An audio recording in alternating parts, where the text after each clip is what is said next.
তওবা মানে কি? কখন আল্লাহ মানুষের তওবা কবুল করেন না? আল্লাহ রাব্বুল আলামিন মানুষকে এমনভাবে সৃষ্টি করেছেন যে তার মধ্যে যেমনি রয়েছে আকল বা বিবেক নামের প্রহরা, তেমনি রয়েছে নফস বা প্রবৃত্তি নামের কুমন্ত্রণা। বিবেকের কারণে মানুষ সত্য, সুন্দর ও ন্যায়সঙ্গত কাজে উদ্বুদ্ধ হয়, আর নফসের কারণে অশ্লীল, অসৎ ও অন্যায় পথে পা বাড়ায়।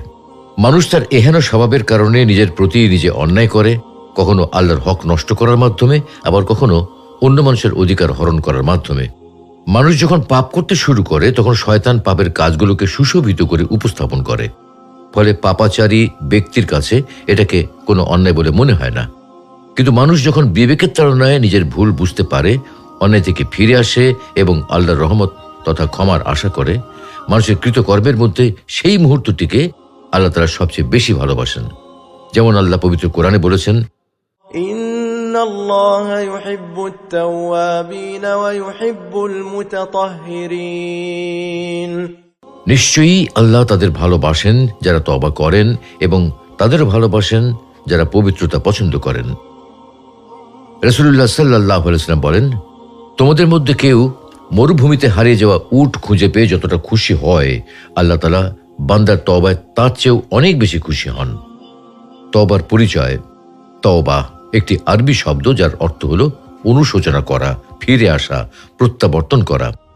আল কোরআন ও হাদিসের শব্দটি আল্লাহর নিষেধকৃত বিষয়সমূহ ত্যাগ করা ও তার আদেশকৃত বিষয়সমূহ দিকে ফিরে আসা বোঝাতে ব্যবহৃত হয়েছে। ইসলামী শরীয়তের দৃষ্টিতে তওবা অর্থ হল নিজের গুনাহের জন্য অনুতপ্ত হওয়া, ক্ষমা প্রার্থনা করা এবং তা পরিত্যাগের দৃঢ় সংকল্প করা।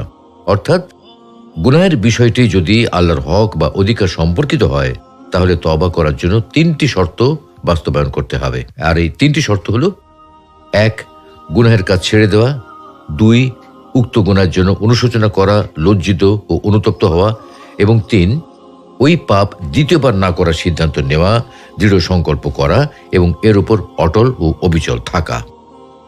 আর মানুষের হক বা অধিকারের সঙ্গে সংশ্লিষ্ট হলে আরও একটি শর্ত যুক্ত হবে, আর তা হল সেই ব্যক্তির কাছে মাপ চেয়ে নিতে হবে অথবা তার পাওনা, প্রাপ্তি বা হক ফিরিয়ে দিতে হবে। এই শর্তগুলো পূরণ করলেই তওবা শুদ্ধ হবে, অন্যথায় তওবা বিশুদ্ধ হবে না।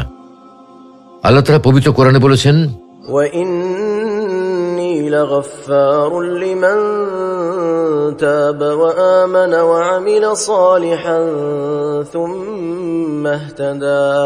আর যে তওবা করে, ঈমান আনে এবং সৎকর্ম করে, অতঃপর সৎ পথে অটল থাকে, আমি তার প্রতি অবশ্যই ক্ষমাশীল। তওবার প্রয়োজনীয়তা।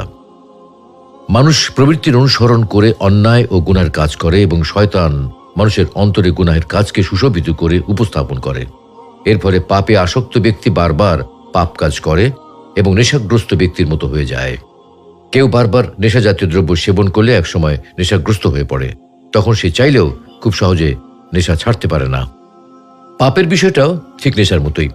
কেউ যখন কোনো পাপ বারবার করতে থাকে তখন সে একসময় পাপাসক্ত হয়ে পড়ে। আরেকবার কেউ পাপাসক্ত হয়ে পড়লে খুব সহজে সে পাপ থেকে ফিরে আসতে পারে না। পাপ করা তার নিত্যদিনের অভ্যেসে পরিণত হয়ে যায়। পাপ ছাড়তে চাইলেও সহজে ছাড়তে পারে না।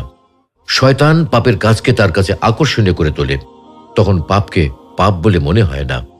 পাপের মাঝেই সে সুখ খুঁজে পায়, আর পাপ করতে না পারলে তার মাঝে অস্থিরতা ও অশান্তি দেখা দেয়।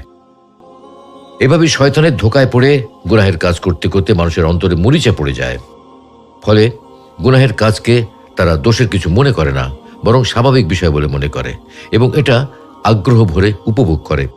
এটা একসময় অন্তর এমনভাবে কলুষিত হয়ে যায় যে পাপের প্রতি আর কোনো ঘৃণাবোধও তার থাকে না। ফলে মানুষ পাপ কাজ হতে তওবা করে না, তওবা করার সৌভাগ্য হয় না তার।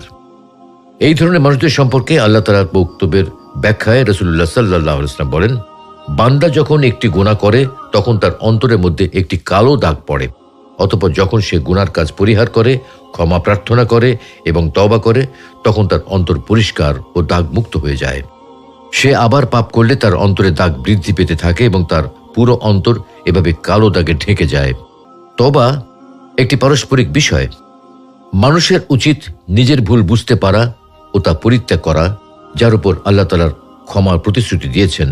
ক্ষমা আপনি আপনি হয় না, বরং তা অর্জনের বিষয়।